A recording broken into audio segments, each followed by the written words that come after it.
Emergency fund. How I saved my first $1,000. Have you ever had a moment where life threw you a curveball? Maybe your phone dies the day before an important meeting, your car breaks down on the way to work, or an unexpected medical bill arrives in the mail. I've been there, and I know the panic that comes with it. That's why I decided to build an emergency fund. My goal? Save $1,000, not for bragging rights, but so that I could sleep at night without stressing about what-ifs. Today, I want to share the story of how I did it, the lessons I learned, and the practical steps you can use to start your own emergency fund today. Point 1. Realizing I needed a safety net. I remember it vividly. My car broke down on a rainy Tuesday morning.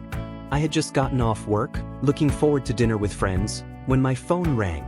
The mechanic said repairs would be $450. My stomach dropped. I had nothing set aside, and that number felt impossible.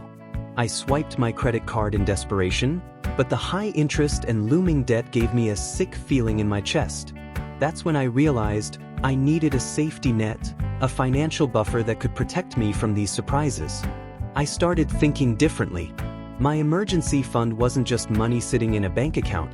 It was freedom from stress, the power to make decisions calmly when life gets messy. Even small contributions mattered. I didn't have to save $1,000 overnight. Breaking it into chunks made it achievable. $50 a week, $100 a month, little by little, each deposit was a step toward control. I also reframed my mindset. Emergencies don't discriminate. Even people earning six figures rely on emergency funds. This wasn't being restrictive or frugal, it was being smart. Seeing it as a financial shield instead of a number in my account kept me motivated. I told myself, every dollar saved is peace of mind earned, and that thought carried me through the months ahead. Point 2. Tracking every dollar. Once I committed to saving, I realized I couldn't just hope for leftover money at the end of the month. I needed visibility. So I tracked everything: morning coffee, late-night takeout, subscriptions I forgot I had, and small impulse buys that seemed harmless but added up quickly. At first, it was eye-opening and slightly embarrassing. I discovered I was spending over $100 a month on tiny habits I barely noticed. But the revelation was empowering. I now knew exactly where my money was going and where I could make changes. I separated spending into essentials, wants, and potential savings. Each found dollar became a candidate for my emergency fund. I started small. I canceled one streaming service, swapped daily coffee runs for homemade drinks, and began cooking more meals at home. These were simple, practical changes, but the cumulative effect was huge. Within a few weeks, I could see my emergency fund growing steadily. Tracking also built discipline. It wasn't about shame, it was about awareness and control. I became intentional with money instead of reactive. By the end of the first month, I realized I could save more than I thought. It was a powerful lesson that transformed my spending habits long beyond just reaching $1,000. Point 3. Automating my savings. Awareness alone wasn't enough. I knew myself, I would spend what I had if left unchecked. That's when I embraced automation. I set up a separate savings account and scheduled automatic transfers from my checking account. Every Friday, $25 would move to my emergency fund without me touching it. Initially, it felt small, almost inconsequential, but over time, I realized that consistency beats intensity. By removing the need for willpower, saving became effortless. Keeping it in a separate account made it feel untouchable. It wasn't part of my everyday funds, so the temptation to dip in was minimized. Some online banks even offered a small interest, meaning my money was slowly growing while waiting for an emergency. Automation also reinforced habits. What once felt like a chore became routine, as natural as paying rent or utilities. And psychologically, seeing my emergency fund grow automatically motivated me to keep other financial habits in check. I learned that small, consistent actions often produce bigger results than trying to save large sums sporadically. Point 4. Cutting back strategically. Sometimes, saving required sacrifices, but smart, temporary ones. I didn't want to stop living, but I had to prioritize my financial security. I started by identifying low-impact, high-savings areas, dining out less, switching to cheaper grocery brands, pausing non-essential subscriptions. Skipping 3 takeout meals per week saved around $100 per month, which I funneled straight into my emergency fund. It wasn't about deprivation, it was a targeted strategy to build my safety net quickly. Milestones kept me motivated.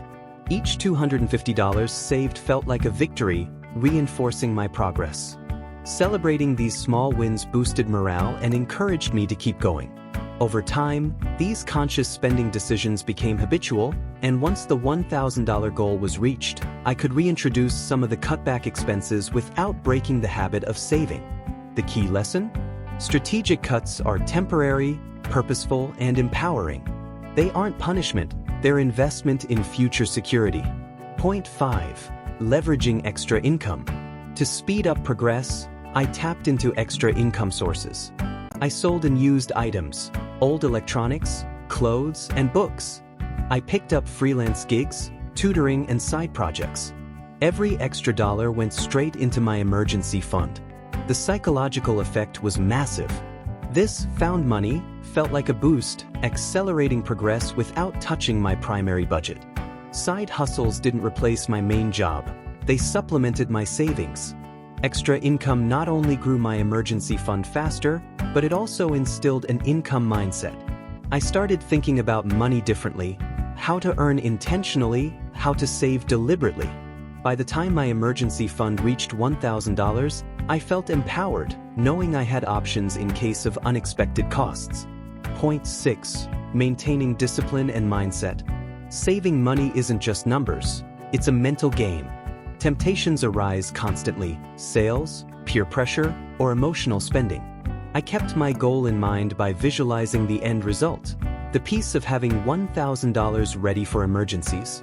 I tracked progress weekly, shared milestones with a friend for accountability, and adjusted strategies when needed. Celebrating small wins built momentum, making discipline feel rewarding instead of restrictive. Over time, these habits became lifelong skills.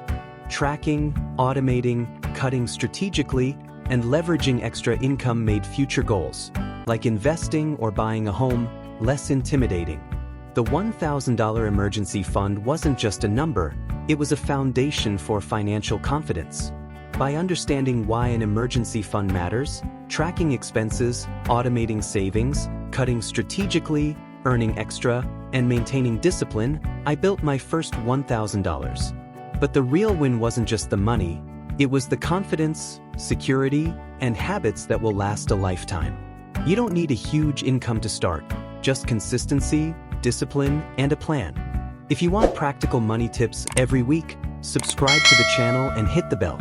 Your future self will thank you for taking control today. Disclaimer: this story is for educational purposes only.